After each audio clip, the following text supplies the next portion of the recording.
Salut à tous. En tant que consommateur, on cherche tous le prix juste. C'est très difficile pour nous de savoir si on achète un vêtement trop cher ou au bon prix.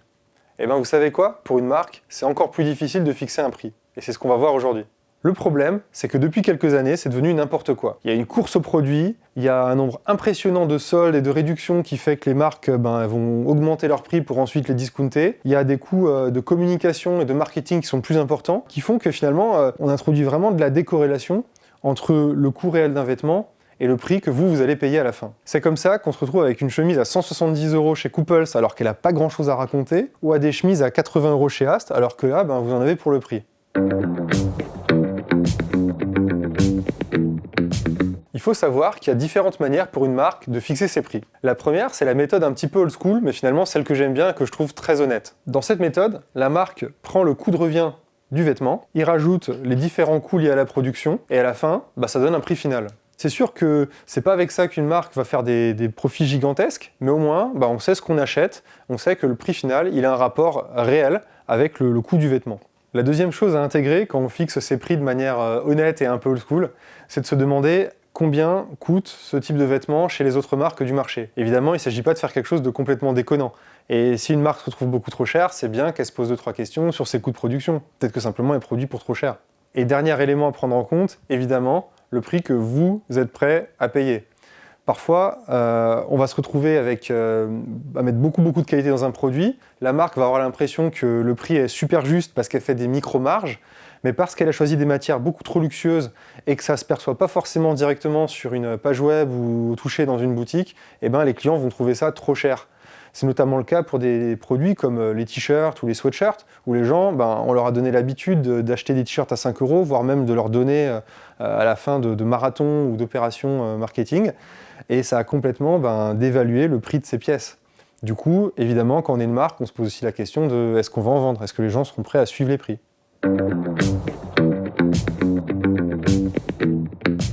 Alors là, on a parlé des marques sympas et qui jouent le jeu avec leurs consommateurs. Maintenant, on va parler de quelque chose que j'aime beaucoup moins. Il s'agit du faux luxe. Alors, ce que j'appelle le faux luxe, ce sont toutes ces marques qui prennent un peu les attributs des marques de luxe, qui cherchent à créer le maximum de désirabilité pour ensuite complètement détruire les prix et en faisant des soldes, ce qui fait passer en fait leurs vêtements pour des bonnes affaires. Alors, les techniques, c'est assez simple. Pour donner l'illusion d'un produit très désirable, ça va être payer des très belles boutiques dans des artères passantes de tous les centres-villes de France, des codes graphiques, de logos, de textes qui vont s'apparenter aussi aux marques de luxe. Souvent, les vêtements sont eux-mêmes les copies de marques de luxe existantes. Il y a plein d'histoires de procès. Les noms de ces marques, vous les connaissez tous. C'est des marques comme Couples, comme Sandro, comme IKKS. Ce sont des marques qu'on appelle aussi les marques du sentier en France quand on est dans le secteur de la mode. Et ces marques, en fait, une fois qu'elles ont créé le maximum de désir, elles vont faire des -50, des -70 en faisant passer ça pour des bonnes affaires, histoire de ne pas donner trop l'illusion que c'est une fausse bonne affaire. Ça va d'abord être des choses comme des ventes privées, et à la fin, des choses jusqu'à -80% qui leur permettent toujours de faire du profit, même en dehors des périodes de solde. Donc là, évidemment, on ne s'y retrouve pas du tout, mais c'est une méthode comme une autre aujourd'hui pour fixer les prix, et malheureusement, c'est la méthode dominante.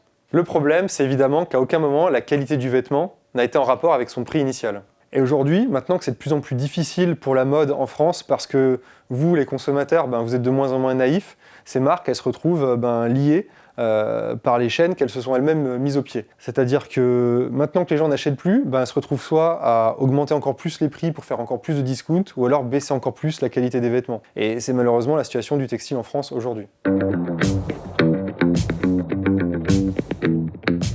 Alors je vous ai parlé du faux luxe, maintenant je vais vous parler du vrai luxe. Alors le vrai luxe, ce sont les marques comme par exemple Hermès, et pour fixer leur prix, elles ont encore une troisième méthode. Elles ne vont pas se baser sur le prix de production du vêtement, elles ne vont pas non plus se baser sur des prix stratosphériques pour ensuite les solder et donner l'illusion d'une fausse bonne affaire. Ce qu'elles font, c'est qu'elles fixent des prix stratosphériques, elles s'y tiennent, et même elles les font augmenter chaque année. Et finalement, pour les consommateurs de ces marques, c'est pas du tout un problème que le sac passe de 3 000 à 6 000. Pour beaucoup de ces consommateurs, qui souvent viennent des pays émergents où il y a vraiment des grosses fortunes, payer un sac 6 000 € plutôt que 3 000, c'est même cool. Parce qu'en fait, c'est l'assurance que le sac sera encore moins diffusé et que le statut social que procure le sac, il soit encore plus fort. Moi, le problème que j'ai avec ça, c'est que Dépenser de l'argent pour acheter du statut social, je trouve que c'est remplir un tonneau percé qui se remplira jamais. L'argent qu'on dépense, il doit plutôt être dans sa qualité de vie, dans ses expériences, dans son éducation, dans son bonheur. Et dépenser de l'argent dans de la consommation, c'est l'assurance d'être jamais satisfait. Et c'est ça que je trouve un petit peu bizarre avec ces marques de vrai luxe. Après, ce que je dis, ça n'engage que moi. Et vraiment, si à un moment vous avez un gros kiff sur une paire de sneakers et que vous avez les moyens, allez-y. L'important, c'est simplement de se rendre compte que ce que vous achetez, c'est pas forcément en rapport avec le coût initial de ce produit. Alors on vient de voir quelles sont les 3 manières de fixer le prix d'un vêtement. Maintenant, c'est intéressant aussi de se demander qu'est-ce que coûte un vêtement. Du coup, quelles sont les différentes dépenses qui permettent à la fin de produire un vêtement. Alors on commence évidemment avec la matière première. Le choix d'une bonne matière première, c'est quelque chose qui va être hyper impactant sur la qualité du produit, mais aussi hyper impactant sur la structure de coût.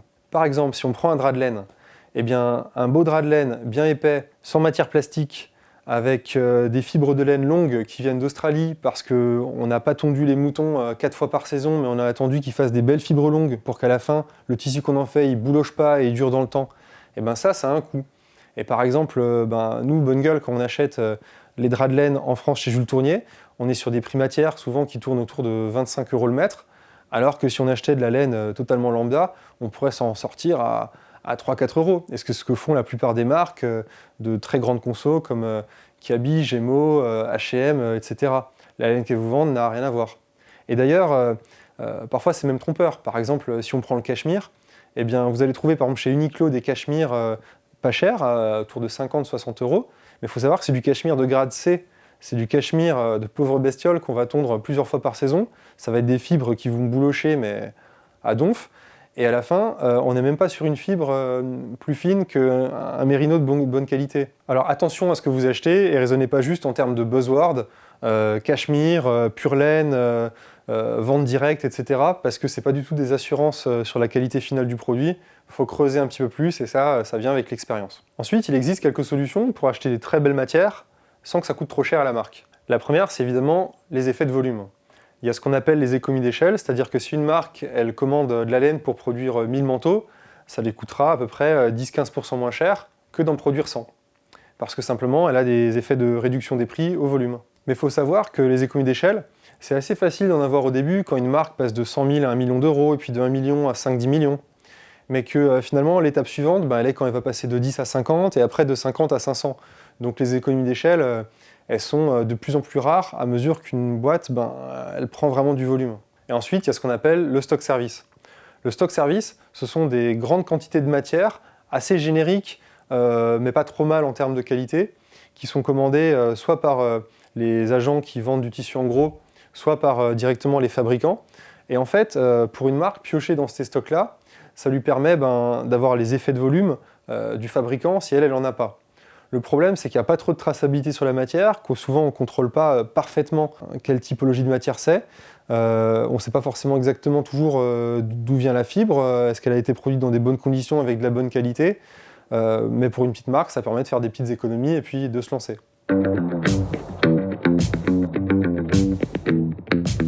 Le deuxième poste de coût important quand on fabrique un vêtement, c'est évidemment la confection. Il s'agit des ateliers qui vont prendre les matières premières et en sortir des produits finis. Alors il faut savoir qu'une confection, entre un pays européen où on a une vraie pérennité en fait, dans les savoir-faire, où on a des techniques de production qui se transmettent de famille en famille, de génération en génération, et à l'inverse, des pays à bas coût, où on va se retrouver avec des façonniers, des ouvriers qui aujourd'hui font des vêtements et demain feront peut-être des iPhones, on n'aura pas le même vêtement en sortie, parce que pour faire de la qualité, faut investir dans l'éducation et la formation de ces ouvriers, il faut les payer bien pour que la qualité, ils aient aussi envie de la faire. Et quand je vois Kiabi en ce moment qui fait une pub sur 40 ans de bonheur avec vous, en sortant des sweats à 7 €, je me dis que les mecs qui font les vêtements, un, ils doivent pas être top pour coûter 7 €, et deux, ceux qui les font doivent pas être très très heureux. Et à la fin, entre deux vêtements qui ont été produits dans un cas où on a écrasé au max le prix, et dans l'autre on a investi de la qualité, on peut facilement avoir des différences de coûts qui vont de 1 à 20. Un sweatshirt, par exemple, fabriqué au Bangladesh et vendu 8 € chez Kiabi, ça doit coûter 3-4 € grand max. Alors qu'un sweatshirt en molleton Toki monté au Portugal, ben là, il faut vite compter 40 ou 50 euros. Et c'est là qu'on peut déterminer, pour ceux qui connaissent un petit peu, le fameux coefficient de marge brute. On appelle ça aussi le markup des marques. C'est un multiplicateur qui permet de passer du coût de production du vêtement à son coût de vente TTC. Par exemple, s'il y a une chemise qui est produite pour 30 euros hors taxe et qu'elle est vendue 90 euros TTC, eh ben, le coef de marge brute, c'est 3. Alors, il faut savoir que chez les marques, il y a vraiment des grandes disparités sur ce fameux markup. Par exemple, dans le pire, on avait Zadig et Voltaire il y a quelques années, qui s'était fait épingler dans une émission télé, parce qu'ils vendaient un t-shirt à col tunisien plus de 100 euros, et le produit coûtait de mémoire 3 euros hors taxe. Donc on est sur des multiplicateurs de 30 ou 40. A l'inverse, il y a des marques qui parfois sont extrêmement agressives sur le rapport qualité-prix. Bonne Gueule en fait partie, où on est sur du 2,5 ou du 3. En dessous, c'est vraiment difficile de descendre parce que la marque, elle a plus suffisamment de rentrée d'argent pour payer sa TVA, sa distribution, son colissimo, etc. Alors ce coefficient, il est assez intéressant parce qu'il permet plus ou moins de comparer les marques entre elles et du coup, en le calculant, de se dire quelle est la marque qui est la plus généreuse en termes de qualité par rapport au prix qu'elle me facture. Le problème, c'est que ce markup, c'est pas tout. Parce que, par exemple, tous les coûts de développement d'un produit, les tests de qualité, le nombre de prototypes qu'une marque va faire pour vous assurer que le vêtement, ben, il ne vous lâchera pas et il ne sera pas mal conçu, ben ça ne rentre pas dans la marge brute. Ce sont des coûts qui sont généraux, qui relèvent d'avoir un bureau de style et des chefs de produits en interne. Par rapport aux conditions de vente, c'est aussi différent. Quand on a une marque qui vous offre la livraison, les retours, le 3e envoi pour l'échange de taille, et ben là encore, c'est pas dans le coefficient de marge brute, mais finalement, ça vous permet de toucher le vêtement moins cher, parce que ce sont des coûts qui ne seront pas supportés par votre achat. Et parfois, on se retrouve même avec des marques qui compressent tout au niveau de la marge brute, mais qui font du zéro service derrière. Et certes, on peut se dire qu'elles sont très généreuses en termes de markup, mais qu'est-ce que ça veut dire quand elles vont vous faire patienter 3 plombes pour avoir un remboursement de votre produit et vous rembourser avec un coupon valable sur un prochain achat que vous n'avez pas forcément envie de faire, plutôt que de vous virer la somme cash sur votre compte en 72 heures, quoi. Donc c'est là qu'il faut aussi prendre un peu du recul par rapport aux marges des marques et se dire qu'un markup trop faible, ben, c'est pas non plus un bon markup, parce que c'est une marque qui ne pourra pas se développer, qui ne pourra pas se stabiliser et qui ne pourra pas investir sur son service client et sur le contrôle qualité de ses produits. Alors on a parlé des coûts, on a parlé des prix, et finalement on a parlé que d'argent. Mais il y a encore un autre ingrédient pour faire des bons vêtements, et ça apparaît pas dans le compte de résultat ou dans le bilan financier d'une marque. Il s'agit de la patience et du temps. Pour un atelier, permettre de sortir de la qualité de manière régulière, ça demande beaucoup de prototypes, ça demande d'investir sur les gens dans la durée, ça demande d'investir sur la formation. Ça c'est côté atelier, mais côté marque, c'est pareil. C'est le temps de recruter les bonnes personnes, c'est le temps de porter soi-même les prototypes plusieurs fois, chaque prototype. C'est le temps de les mettre à la machine pour voir comment la matière elle évolue. Et en fait, si on est pressé, si on a envie de sortir les produits tout de suite parce qu'il faut faire vite des rentrées d'argent, en fait, toute cette dimension temps, on la perd. Et à la fin, c'est un peu de la qualité du produit qui disparaît. Mais le temps, quand les gens qui font une marque sont vraiment passionnés, à la fin, c'est ce qui donne des produits vraiment kiffants. Parce que c'est l'assurance d'avoir les produits que les créateurs voudraient eux-mêmes porter et qu'ils ont porté plusieurs fois jusqu'à améliorer chaque détail pour faire le produit qui est un petit peu le produit ultime à leurs yeux. Et c'est pour ça que le temps, à la fin, c'est un vrai kiff et c'est ça qui est intéressant.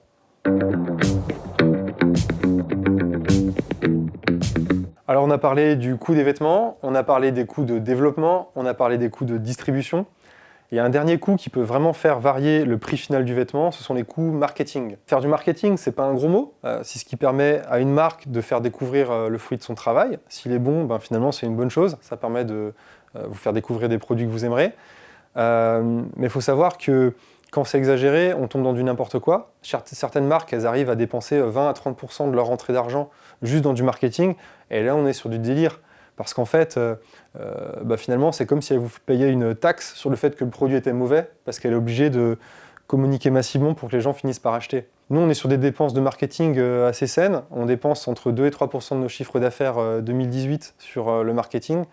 Et à mesure que le chiffre d'affaires augmente, ça ne devrait pas forcément augmenter le ratio, ça devrait plutôt baisser. Mais c'est quelque chose qu'on trouve intéressant parce qu'au bout d'un moment, quand on grandit, faut parler à des gens qui ne connaissent pas forcément Bonne Gueule de prime abord. Et si ça vous intéresse, on vous a mis le lien d'une vidéo où j'explique en détail le sujet. Maintenant que le vêtement il est produit, il va falloir le distribuer.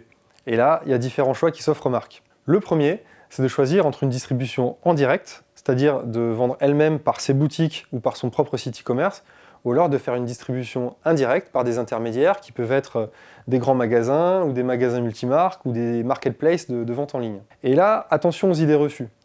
C'est pas toujours le cas que les marques en distribution directe se retrouvent avec une meilleure compétitivité. Par exemple, toutes ces marques du Sentier, du Folux que j'aime pas du tout, eh ben, elles distribuent en direct. C'est pas pour autant que c'est une bonne solution.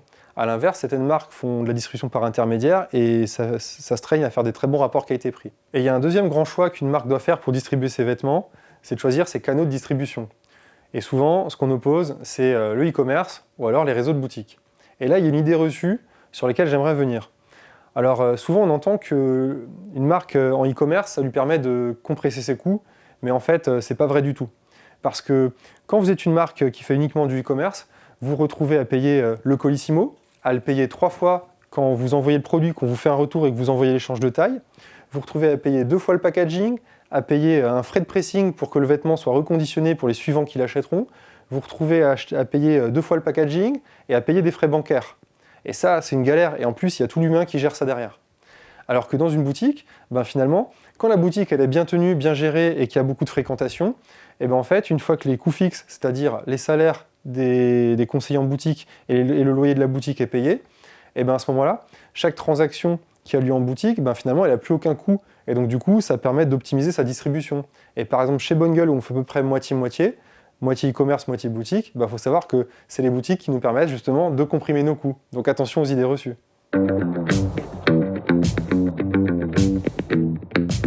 Les derniers coûts dont on n'a pas parlé, ce sont les coûts de structure. Les coûts structure, ce sont tous les coûts qui n'ont rien à voir avec la production des vêtements. Ça va être par exemple les loyers, ça va être la masse salariale, le fait de bien payer ses employés ou pas chez certaines marques. Ça va aussi être le fait de bien payer ses fournisseurs, par exemple pour développer le site web. D'un point de vue financier, beaucoup vont considérer ces coûts comme uniquement des charges, comme des choses négatives qu'il faut compresser au maximum. Et c'est vrai qu'il ne faut pas non plus qu'une marque laisse envoler ses coûts, parce que sinon ça devient de la mauvaise gestion. Mais investir le juste montant dans ses coûts, moi je ne le vois pas comme un coût, je le vois plutôt comme un investissement. Parce que quand vous avez des partenaires, des prestataires de services ou des collaborateurs qui ont le sentiment d'être payés à la juste valeur de leur travail, ce sont des gens qui vont bien répondre aux services clients, qui vont bien développer les vêtements, qui vont bien développer le site web, qui vont se faire l'ambassadeur de la marque autour d'eux. Et à la fin, ce n'est pas des coûts, c'est plutôt un investissement sur le long terme. Et si toutes les marques elles voyaient les choses comme ça, je pense que d'une, on serait dans une société qui se porterait mieux, et deux, on aurait beaucoup de marques qui auraient des produits de bien meilleure qualité, parce que derrière, on aurait des gens avec de la passion.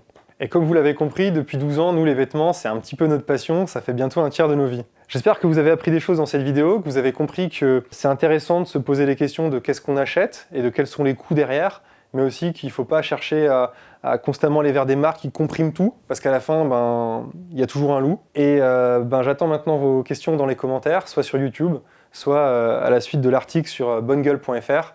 J'y répondrai personnellement et je vous dis à très vite de l'autre côté.